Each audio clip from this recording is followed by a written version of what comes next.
Olá, turminha da administração, terceiro ano. A aula hoje é sobre gestão da produção ou administração da produção. Espero que esteja todo mundo bem, todo mundo quietinho dentro de casa. Sem mais delongas, bora para o vídeo. O que é gestão da produção e operações? Na maioria das vezes, a designação de gestão da produção ou de administração da produção é confundida com atividade fabril. Atividade fabril é fabricar alguma coisa. Ao ouvi-la, as pessoas logo imaginam um local cheio de máquinas, pessoas andando de um lado para outro, produtos sendo fabricados, vagões, caminhões carregados e descarregados. Não resta dúvida que isso tem a ver com gestão da produção, mas a imagem descrita é incompleta. Bancos, hospitais, escolas, aeroportos, que são todas as atividades classificadas como serviço, têm também a ver com os conceitos e técnicas que iremos explorar. O que é gestão da produção e operações? Gestão da produção é a atividade de gerenciamento de recursos escassos e processos que produzem e entregam bens, serviços, visando atender às necessidades ou desejos de qualidade, tempo e custo de seus clientes. Vamos falar de novo. Gestão da produção é a atividade de gerenciamento dos recursos, que geralmente são escassos. O que são recursos? São pessoas, são máquinas, são mobiliário, equipamentos. Esses processos entregam bens, serviços e visam atender às necessidades e os desejos de qualidade, no tempo certo, no menor custo para os clientes. Toda organização, vise ela lucro ou não, tem dentro de si uma função de produção, pois gera algum pacote de valor para seus clientes que inclui algum composto de produtos ou serviços. Mesmo que dentro da organização, a função da produção não tenha este nome. Nós podemos ter uma organização tipo a escola, que ela não visa lucro. O lucro da escola é o aprendizado dos alunos, né? Então, por isso que a gente tem que... Qual que é a produção da escola nossa, Paulina? É conhecimento. Por isso que a gente tem que ser bem cuidadoso para interpretar esses conceitos. Bom, vamos fechar um pouquinho o foco. O que é gestão da produção e operações? Pode-se dizer que a gestão da produção é, acima de tudo, um assunto prático que trata de problemas reais, pois tudo o que vestimos, comemos e utilizamos passa, de alguma maneira, por um processo produtivo. E organizar esse processo eficaz e eficiente é o objetivo da gestão da produção de bens e serviços. Vamos contar um pouquinho, como eu gosto sempre de fazer, a evolução histórica, porque a gente, conhecendo o passado, a gente entende o presente e consegue extrapolar para o que nos espera no futuro. Na história da humanidade, as pessoas que fizeram a diferença foram as que inovaram. Não importa em qual área do conhecimento elas atuavam, o que importa é que elas não se contentaram com o que existia até então e buscaram descobrir uma nova forma de fazer as coisas. Sempre foi assim. Sempre as pessoas quiseram inovar. Foi por meio dessas inovações que a humanidade e tudo que faz parte da humanidade evoluiu. Se não fosse assim, a gente estaria rolando pedras até hoje. Para você dirigir um carro, Você não precisa saber como funciona o carro, você precisa saber pilotar o carro, mas você não precisa entender o funcionamento químico da gasolina, o equipamento elétrico, o motor de arranque. O conhecimento ele é sequencial. Isso que o autor da nossa bibliografia está tentando nos dizer.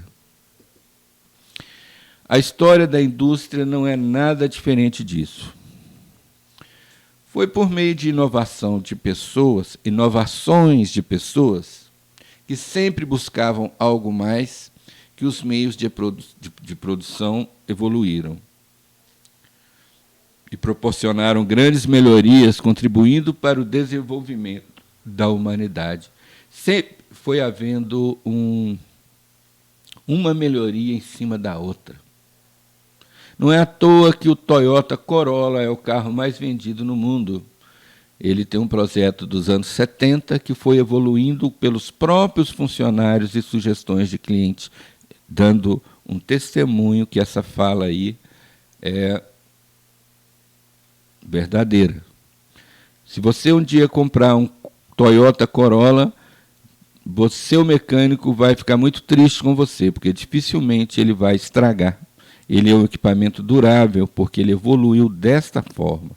Eu estou só citando um exemplo, gente. Não estou fazendo aqui analogia nem demagogia. É assim que funciona a história da produção. No final do século XIV, a produção era artesanal. Nesse tipo de produção, a força de trabalho era altamente qualificada e muitos trabalhadores progrediam por meio de um aprendizado abrangendo todo um conjunto de habilidades artesanais. Então a pessoa começava a fazer um sapato desde medir o pé da pessoa até montar ele todo e entregar para a pessoa. Ela produzia produto por produto. Muitos esperavam administrar suas próprias oficinas, tornando-se empreendedores autônomos, trabalhando para firmas de montagem.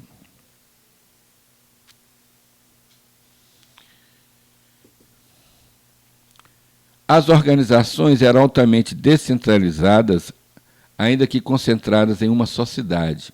O sistema era coordenado por um proprietário ou empresário, em contato direto com todos os envolvidos, consumidores, empregados e fornecedores. Além disso, os produtos eram sempre individualizados e só produzidos sob encomenda. Assim começou a evolução da produção.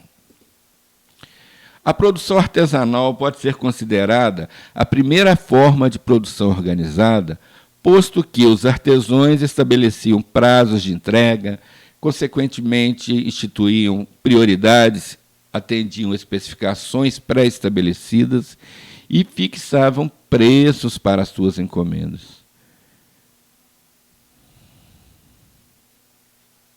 Aí, no começo da fabricação dos carros, essa empresa P&L, em 1894, que era a primeira fabricante de carro, fazia carro sob encomenda. Olha que legal.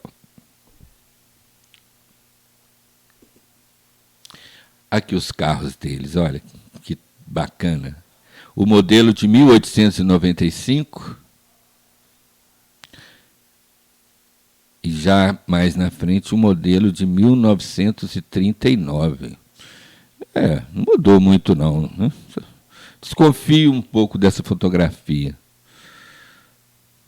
porque em 1939 a gente já tinha carros bem mais modernos do que isso aí. Isso aqui está no livro, gente. Essa fotografia 2 aí de 39, eu não acho verdade. Mas vamos respeitar o nosso autor, né? A evolução histórica da área, a produção desse fabricante P&L era artesanal e seus funcionários, que na maioria das vezes trabalhavam como empreiteiros, eram habilidosos artesãos.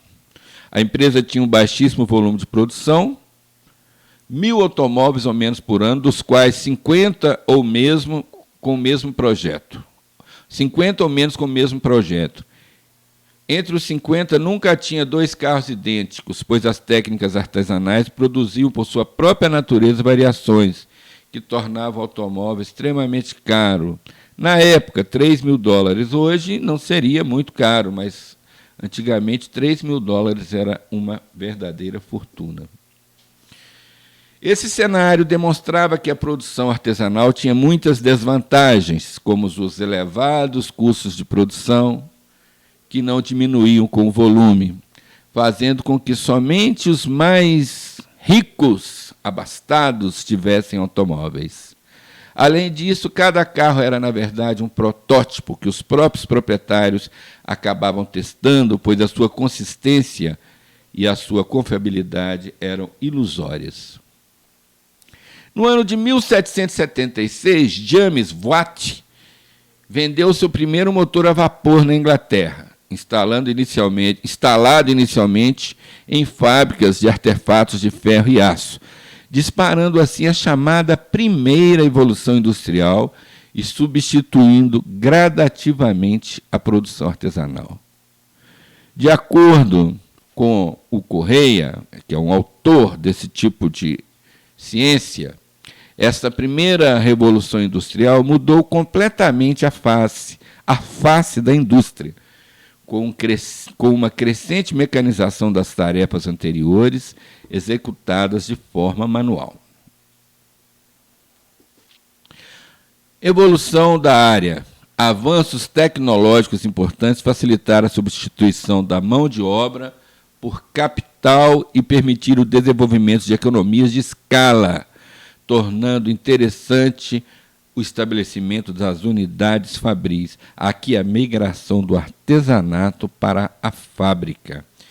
Quem estudou o curso desde o começo, lá no primeiro período, a gente falou muito sobre esse início, sobre o Fordismo, sobre a linha de montagem. Infelizmente, eu não sei dizer porquê, tem pessoas que entram no curso, no meio do curso, e não tem a base que era fundamental para isso. Mas nada é perfeito, mas mesmo assim dá para entender. Com isso, surgem novos conceitos como padronização dos produtos, padronização dos processos de fabricação, treinamento e habilitação de mão de obra, criação e desenvolvimento de gerenciamento e supervisão, desenvolvimento de técnicas de planejamento e controle da produção, desenvolvimento de técnicas de planejamento e controle da grana, que é o principal motor disso aí. E também o desenvolvimento de técnicas de vendas. Muitos desses conceitos que hoje a gente vive com eles são bobos e óbvios para nós, na época não existia, gente. O conceito de padronização de componentes, por exemplo, que em 1790 esse Eli Whitney conduziu com a produção de mosquete, uma espingarda, com peças intercambiáveis que poderiam ser trocadas, forneceu uma grande vantagem para os exércitos. Teve início o registro por meio de desenhos e croquis dos produtos e processos fabris, surgindo a função de projeto de produto, de processos, de instalações de equipamentos. Tudo era artesanal, então ia passando de pai para filho e aprendizado. Foi nesse momento que começaram a documentar as coisas.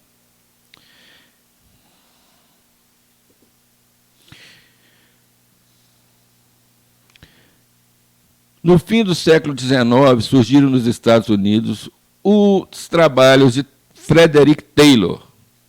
Taylorismo. Quem começou o curso desde o primeiro ano vai lembrar que Taylor era o estudioso das formas de aumentar a produtividade em processos produtivos.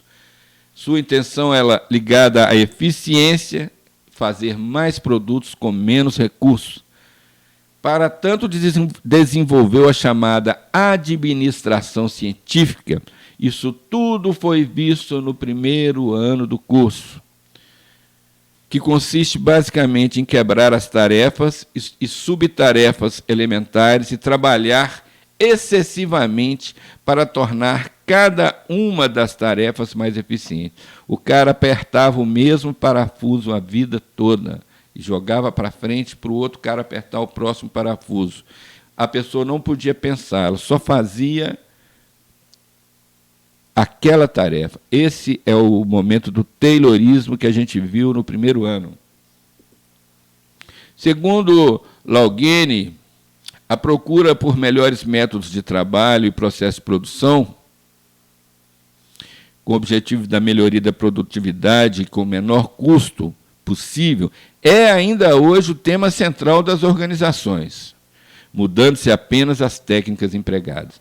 Quer dizer, não vamos pensar porque é 1800 e pouco, 1900 e abobrinha, que todo mundo quer mudar só para ficar mais rápido, dar mais lucro e ser mais eficiente. Ainda hoje, a grande procura de tudo na vida é isso.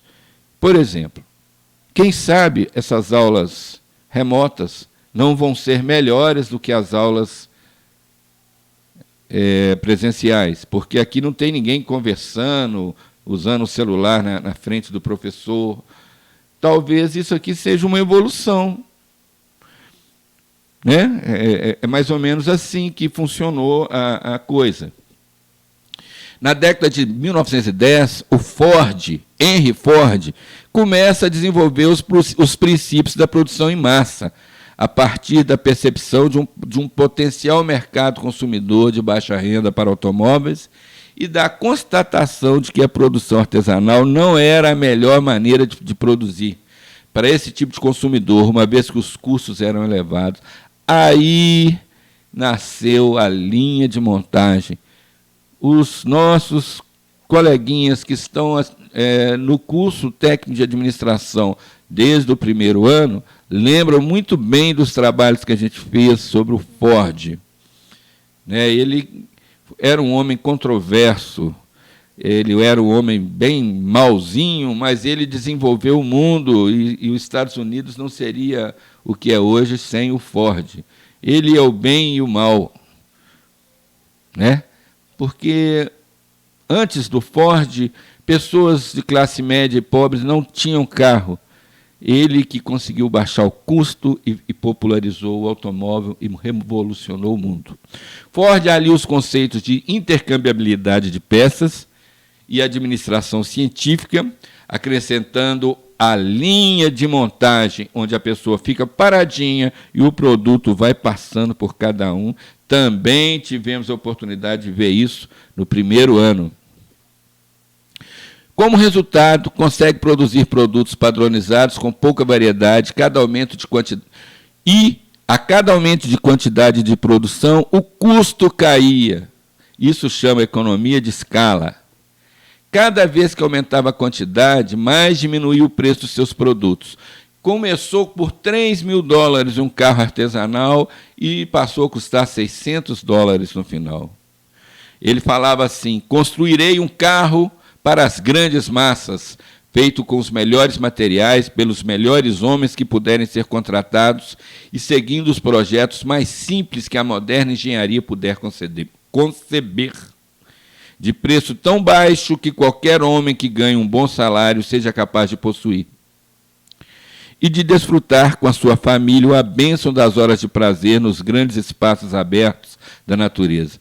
Essa declaração do Henry Ford foi no início da carreira como produtor de carros. E ele foi realmente muito importante. A evolução da área continua por aqui.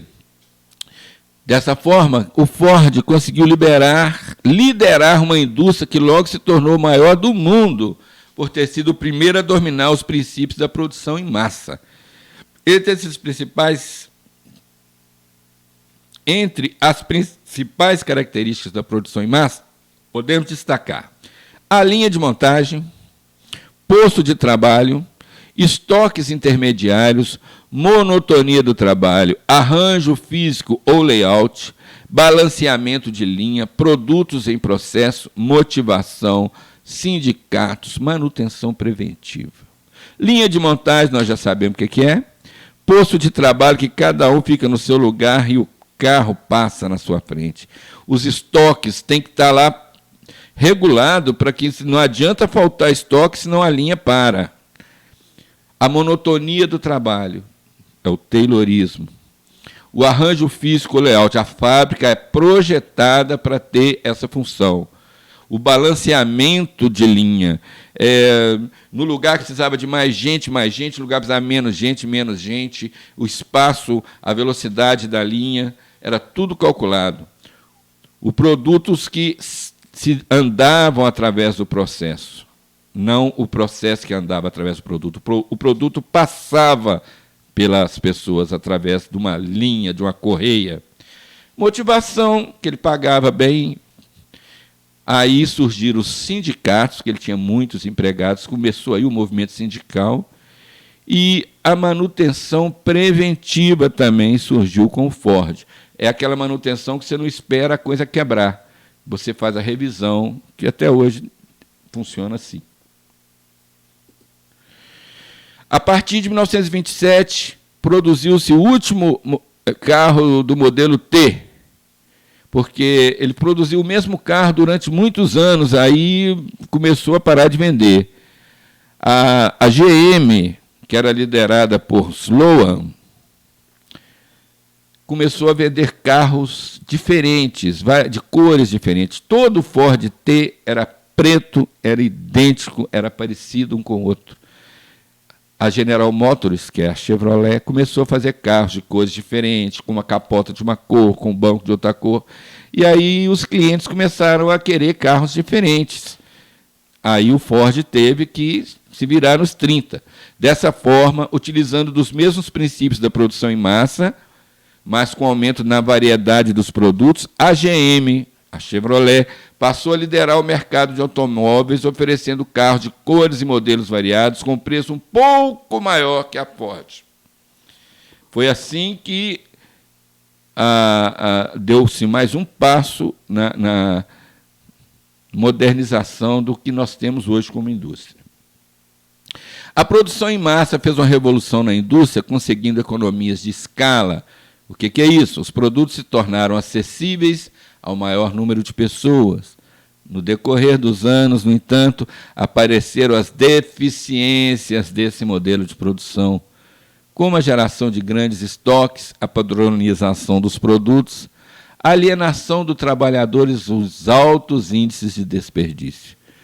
Neste contexto, a partir dos anos 50, surgiu uma nova ideia de produção, capaz de suprir as necessidades de ampla variedade e curta vida útil dos produtos. Chama obsolescência programada, que o produto tem que acabar para que a gente compre outro. De qualidade assegurada, de trabalho de acordo com a demanda e redução dos custos. Dessa forma, surge o sistema Toyota de produção, STP, que começou a ser desenvolvido a partir de uma visita de Eiji Toyoda, filho do fundador, então diretor da Toyota, a fábrica Rouge da Ford dos Estados Unidos. Isso aí merece uma explicação. O Japão perdeu a guerra, mas virou o principal aliado dos Estados Unidos.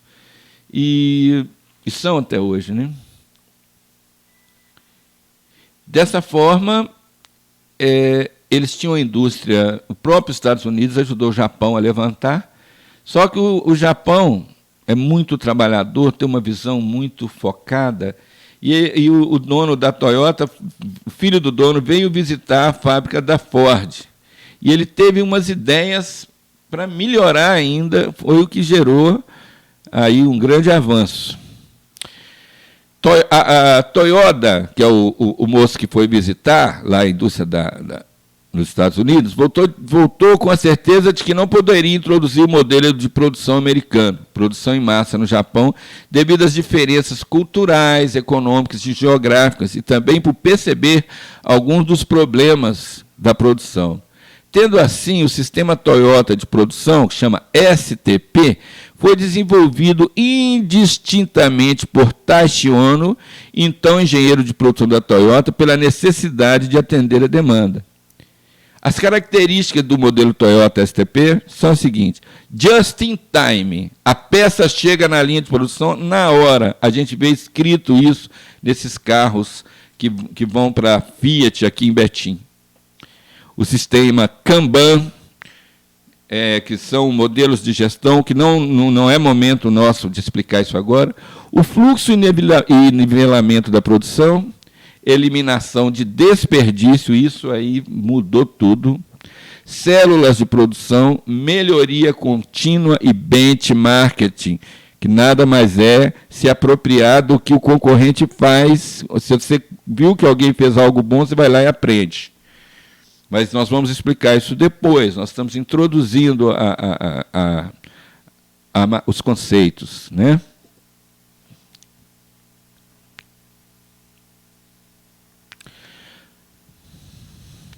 A produção enxuta pode ser considerada uma ocidentalização do STP, na medida que trouxe seus princípios e ferramentas para a realidade das empresas ocidentais.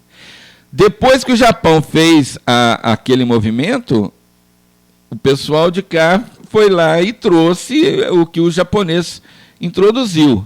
Ao longo desse processo de modernização da produção, cresceu a importância da figura do cliente, em nome do qual tudo se tem feito. Pode-se dizer que a procura da satisfação do consumidor é que tem levado as organizações a se atualizarem como novas técnicas de produção cada vez mais eficazes e eficientes.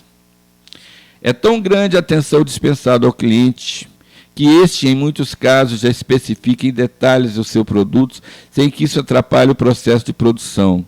Tamanha é a flexibilidade.